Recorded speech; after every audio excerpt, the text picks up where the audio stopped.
इस मतलब कुछ ना कुछ खेला तो अंदर से हो रहा है, क्योंकि जैसे कि जयराम दा बार बार अमित महतो का नाम ले रहे हैं। बोलते हैं जयराम महतो की अमित महतो का स्वागत है, स्वागत है, लेकिन अभी तक जो है अमित महतो का कुछ बयान नहीं है कि हम जेबी कैसे से लड़ेंगे। अमित महतो अपने आप को एक मतलब क्या कहेंगे स्वाभिमानी नेता है, वो जोहार, नमस्कार, मैं हूं मुकेश और आप देख रहे हैं न्यूज़ 19। मेरे साथ वशिष्ठ नारायण महतो भी जुड़ चुके हैं। हालांकि विधानसभा चुनाव जो है काफ़ी नज़दीक है और हर पार्टी जो है दिल्ली आना जाना में लगे हैं। तमाम चीज़ों को लेकर बात करेंगे कि जेबी कैसे जो है ईचागढ़ विधानसभा और सिल्ली विधानसभा की बात करें कि वहाँ पर जो है अभी तक कैंडिडेट कन्फर्म नहीं हुआ है। हालांकि पिछला वीडियो में भी हमने बनाया था। हालांकि कुछ दिन पहले की बात है, रांची लोकसभा के प्रत्याशी देवेंद्र नाथ महतो की बात है। वहाँ पर जो है सीएम आवास तक जो है सहायक पुलिस के द्वारा जो सीएम घेराव की ओर उसको समर्थन करने गए थे। उसी बीच जो है उसको पुलिस प्रशासन द्वारा 18 जगह पर उसको चोटें आई थी। उसी बीच जो है रिम्स में एडमिट था। रिम्स में एडमिट होने के बाद वहाँ अच्छे इलाज नहीं होने के कारण उसको दिल्ली भेजा गया। उसी बीच 3-4 दिन वहाँ रिम्स में रहने के बाद जो है जयराम महतो वहाँ पर नहीं आते हैं। उसमें देवेंद्र नाथ महतो के समर्थक जो है काफ़ी नाराजगी देखने को मिलते हैं। लेकिन क्या होगा, आपकी सिल्ली विधानसभा में जो है अमित महतो का भी नाम आ रहा है लगातार और देवेंद्र नाथ महतो का भी नाम आ रहा है।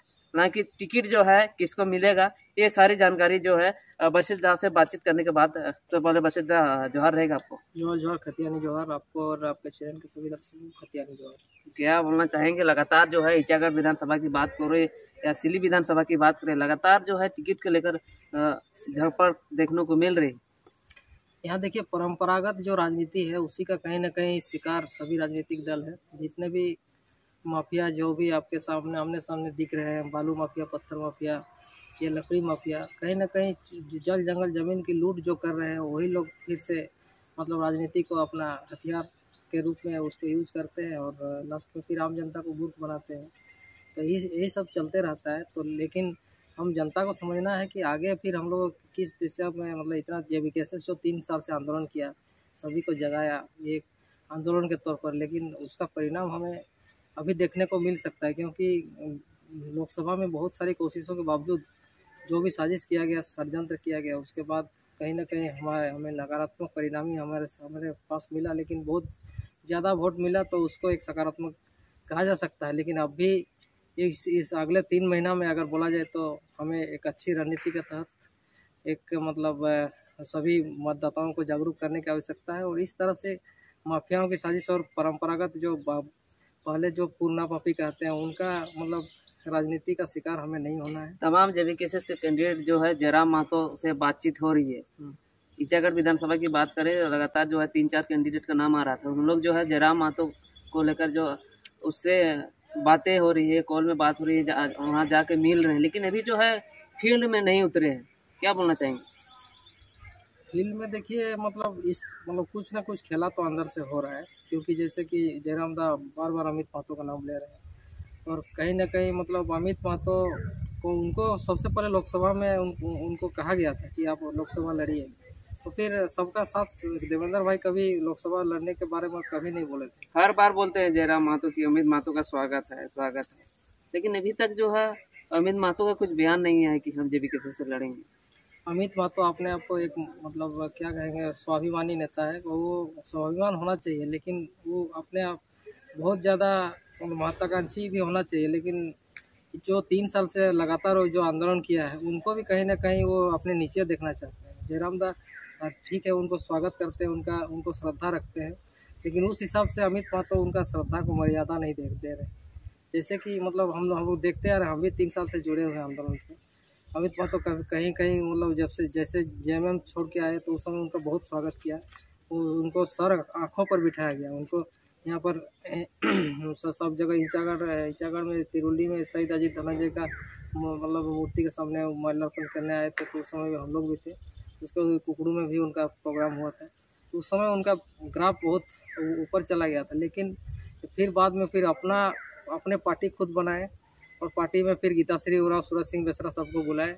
बाद में फिर सबको फिर कुर्मी समाज को गाली देने लगा। तो इस तरह से खुद को भी वो मतलब कहीं ना कहीं हम हमारे जेबी कैसे से खुद को भी दूर लेते गए। नहीं तो जो हम लोग के साथ ही उनका था, मतलब सभी का मतलब एक साथ हम लोग जुट के मतलब झारखंड की राजनीति को एक नया आयाम देने वाले थे। लेकिन कहीं ना कहीं वो मतलब सक्सेस नहीं हुआ और खुद अपने आप को सब जयराम महतो से भी ऊपर सोचते थे, इसलिए वो कभी हमारे सामने नहीं आया, हमारे आंदोलन के साथ नहीं आए कभी।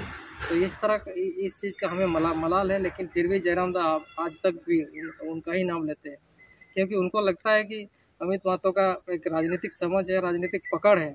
क्योंकि 2 बार वो खुद भी एक बार जीत चुके हैं, उनकी पत्नी सीमा महतो वो भी जीत चुके हैं। तो इस तरह से उनको लगता है जयराम दा को भी कि सिल्ली सीट जीतने के लिए उनका हेल्प लेना ज़रूरी है, आवश्यक है। तो इसीलिए उनका नाम बार बार लेते हैं। लेकिन कहीं ना कहीं उनका साथ मतलब हमें हमेशा नहीं मिला है। इसी चीज़ का डर है कि कहीं वो फिर से कहीं मतलब सरकार की तरफ नहीं झुक जाए, फिर हम लोग का आंदोलन भी बेकार चल जाए। इसी का हमें डर है कि एक जेवीकेएसएस के शुभचिंतक के रूप में कि हमारा आंदोलन जो चल रहा है एक आंदोलन से उपजी हुई पार्टी है। लेकिन अगर कहीं माफिया या पुराने राजनीतिक दल का हम लोग शिकार हो जाएंगे, तो अगर अमित महतो तो पहले से ही बदनाम है इस तरह से पार्टी छोड़ने के लिए, लेकिन अगर हमें भी उस तरह से उनके साथ साथ हमें भी बदनाम किया जाएगा, जयराम महतो को भी बदनाम किया जाएगा उनके साथ साथ, तो कहीं ना कहीं हमारे साथ नाइंसाफी हो। क्योंकि जयगढ़ विधानसभा में क्या बोलना चाहेंगे? 4 कैंडिडेट का नाम आ रहा था और अभी तक जो है फील्ड में उतरे नहीं है, सब टिकट का इंतजार में है और काफ़ी नज़दीक जो है विधानसभा चुनाव है। कहीं ना कहीं 26 अगस्त को है, आचार संहिता लगने का सूचना मिला है, पेपर में देखने को मिला था। क्या बोलिएगा उसके? जयगढ़ विधानसभा में देखिए कहीं ना कहीं जेवीकेएसएस के नेताओं को भी माफियाओं का मतलब एक तरह से उन्हीं की छत्र छाया में काम किया जा रहा है। जैसा मतलब अभी बहुत 3 साल से हम देख रहे हैं, कहीं ना कहीं उन्हीं का असर है, उन्हीं का प्रसाद पर्यंत जो बोला जाता है, तो उन्हीं का छत्र छाया के मतलब तहत छत्र छाया के नीचे ही ये मतलब जेवीकेएसएस के जो जितने भी कार्यकर्ता है वो कहीं ना कहीं वो उन्हीं माफियाओं का काम कर रहे हैं। तो ऐसा लगता है, क्योंकि अगर राकेश महतो को बोलिए तो उनको भी कहीं ना कहीं माफिया के साथ जोड़ा जाता है। अब फिर गोपेश महतो इन लोग को भी बोलिएगा तो कहीं ना कहीं मतलब बाकी जितने माफिया है। तो इसी तरह से मतलब अगर माफिया के खिलाफ अगर आप आंदोलन नहीं कर रहे हैं, जल जंगल जमीन के लिए अगर आंदोलन नहीं कर रहे हैं, गोपेश महतो माफिया बोल रहे हैं। हालांकि जो है उसका एक वीडियो बनाए थे हमने, उसमें दिखा जा रहा था कि गोपेश महतो का ज़्यादा कमेंट आ रहा है, लगातार जो है गोपेश महतो को देखना चाह रहे हैं लोग। नहीं, लोग देखना चाह रहे हैं, लेकिन आप मतलब जल जंगल जमीन के लिए आपका कौन सा आंदोलन हुआ है, हम यही कहना चाहते हैं। जैसे बुढ़ाकाप में अभी प्रदूषण के खिलाफ आंदोलन चल रहा है, प्रदूषण यहाँ पर आपका दुमका में भी चल रहा है, वहाँ पर कोयला डंप जो किया गया और भी तो कैंडिडेट है, उन लोग को भी तो इस चीज़ में आगे आना चाहिए। हाँ, सभी को आना चाहिए। जैसे राकेश महतो, गोपेश महतो, इधर मधुश्री महतो है, फिर आपका तरुण महतो है।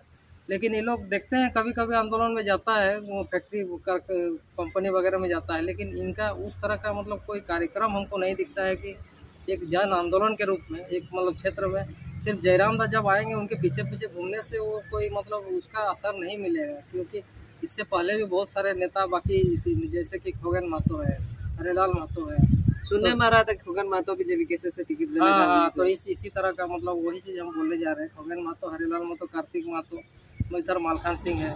तो ये चारों जो है ये कहीं ना कहीं रेस में दिख रहे हैं। अभी फिर सविता महतो है आपका, तो ये लोग भी छोड़ने वाला तो नहीं है।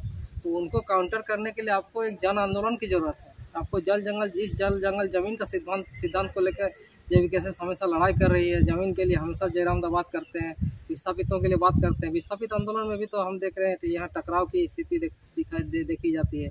यहाँ अगर राकेश महतो विस्थापित आंदोलन करते हैं तो फिर गोपेश महतो लोग उनको तोड़ने के लिए फिर वहाँ पर पहुँच जाते हैं कि यहाँ फिर फर्जी बहाली दे रहे हैं, ये दे रहे हैं, वो दे रहे हैं, इस तरह से बोलते हैं। ऐसे करने से नहीं चलेगा। हम वही बोलना चाहते हैं। गोपेश भाई है, फूलचंद भाई है, फिर जितना भी तरुण भाई, सबको तो विस्थापित नेता है। तो सभी को एक साथ होकर विस्थापितों का आंदोलन क्यों नहीं करते हैं आप लोग फिर मतलब उसी विस्थापित आंदोलन को तोड़ने में लगे रहते हैं।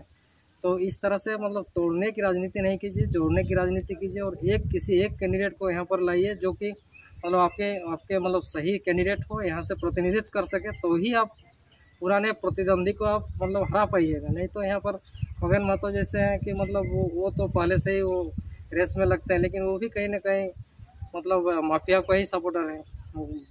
बोला जाए तो सिल्ली विधानसभा की बात करें, रांची लोकसभा के प्रत्याशी देवेंद्र नाथ महतो और जेबी केसेस के और उपाध्यक्ष देवेंद्र नाथ महतो जो है सहायक पुलिस को जो है जब समर्थन करने गए थे, जब उसको लाठी द्वारा 18 जगह पर चोटी आई थी, उसी बीच जो है रिम्स में एडमिट थे और रिम्स में एडमिट होने के नाते 3 दिन 4 दिन वहाँ पर रहे। उसके बीच जो है जयराम महतो नहीं आने के कारण जो है देवेंद्र नाथ महतो के समर्थक जो नाराज दिखे थे, उसको लेकर क्या बोलना चाहेंगे? देखिए, जयराम महतो का बहुत सारा कार्यक्रम रहता है, जैसे कि हाथी समस्या वहाँ का तो जैसे मानटाड़ में वहाँ भी हाथी एक रात में 7-7 घर लोग बोल रहे थे कि उस रोज जो है जयराम महतो रामगढ़ हजारीबाग आए थे, लेकिन यहाँ पर नहीं आए। हाँ, तो मतलब शायद रामगढ़ के बाद फिर उनको उधर ही कहीं प्रोग्राम होगा, कहीं हाथी से कुछ प्रभावित, क्योंकि हम भी देखे थे, हम भी हाथी समस्या से हम भी बहुत चिंतित रहे। हम भी संवेदनशील है, जल जंगल जमीन की लड़ाई के लिए हम भी हमेशा लगे रहते हैं, लेकिन हाथी समस्या को इसके साथ जोड़ा जाना चाहिए। आदमी को हाथी समस्या का अलग सोचता है कि हाँ, जल जंगल जमीन हमारा है लेकिन हाथी हमारा नहीं है, तो इस तरह से नहीं चलेगी, दोहरी राजनीति नहीं चलाइए। आप लोग अगर सही में राजनीति करना चाहते हैं तो मतलब अभी शिक्षित लोगों को मतलब सही राजनीति सिखाइए, और राजनीति की बात मतलब करना कहीं गलत नहीं है, लेकिन राजनीति को गंदा अगर कीजिएगा तो फिर इसी तरह से राजनीतिक निष्क्रियता दिखिएगी और कहीं ना कहीं फिर से जेबी केसेस को फिर से हार का सामना करना पड़ेगा। अगर ऐसे ही रणनीति हो गई, एक दूसरे को लंगी मारने का, एक दूसरे की टांग खींचने की राजनीति अगर चलाई जाएगी तो फिर आगे फिर कुछ हम लोग अच्छे मतलब दिन का हम लोग उम्मीद नहीं कर सकते हैं। तो इसीलिए हम कहेंगे कि आपके चैनल के माध्यम से सभी जितने भी मतदाता हैं सभी को जागरूक हो और ये मतलब क्षेत्र में देखें कि कौन सही में आंदोलन कर रहे हैं, क्योंकि ये जेबी केसेस आंदोलन से उपजी हुई पार्टी है। अगर आप आंदोलन का साथ छोड़ते हैं तो फिर आपका भी साथ जनता भी छोड़ देगी, क्योंकि ये पहले पार्टी नहीं था, पहले आंदोलन था। आंदोलन हम लोग किए। हम लोग सबसे पहले भाषा आंदोलन हुआ, उसके बाद खतियान का आंदोलन हुआ, उसके बाद 60-40 के लिए आंदोलन हुआ, उसके बाद नियोजन नीति, स्थानीय नीति, विस्थापन नीति, हर चीज़ के लिए आंदोलन हुआ। लेकिन अभी तो आंदोलन कुछ नहीं दिख रहा है। अभी थोड़ा बहुत कंपनी में मुआवजा दे रहे हैं, बस उसी में ख़त्म हो जा रहा है। तो इसे आंदोलन से अगर आप नाता तोड़िएगा तो फिर आपसे भी नाता तोड़ेगा, फिर उसी तरह से माफिया का शिकार हो जाएगा सब कोई। मलखान सिंह के पैसा बांट देगा, तो वही चीज़ हरिलाल महतो भी करेगा, पैसा बांट देगा आपको। ये इधर खगन महतो भी वही चीज़ कर रहा है, तो फिर सविता महतो तो कर ही रही है। तो इस तरह से मतलब बाहरी नेताओं का शिकार अगर नहीं होना है तो फिर हमें जागरूक होना है। हमें एक नेता को चुनना है जो कि इस क्षेत्र के लिए मतलब एक शिक्षित, जागरूक और एक युवा मतदाता के रूप में अगर मतलब युवा उम्मीदवार के रूप में अगर देखना चाहते हैं तो उसके लिए सभी को हम लोग को एक होना होगा। ये जेबी केसेस के चारों जो युवा उम्मीदवार प्रतिद्वंदी के रूप में दिख रहे हैं उनको भी साथ में आना होगा। और अभी कोई राजनीतिक खेला होने का मतलब इस तरह से आप माहौल नहीं बनाइए, हम यही कहना चाहते हैं। और अपने साथ साथ ईचागढ़ विधानसभा के साथ साथ पूरे झारखंड में 81 के 81 सीटों में उम्मीदवार उतारिए और टाइगर जयराम महतो के सपनों को साकार बनाए, तो टाइगर जयराम महतो को मुख्यमंत्री बनाए, तभी हमारा आंदोलन मतलब सफल हो सकेगा। जय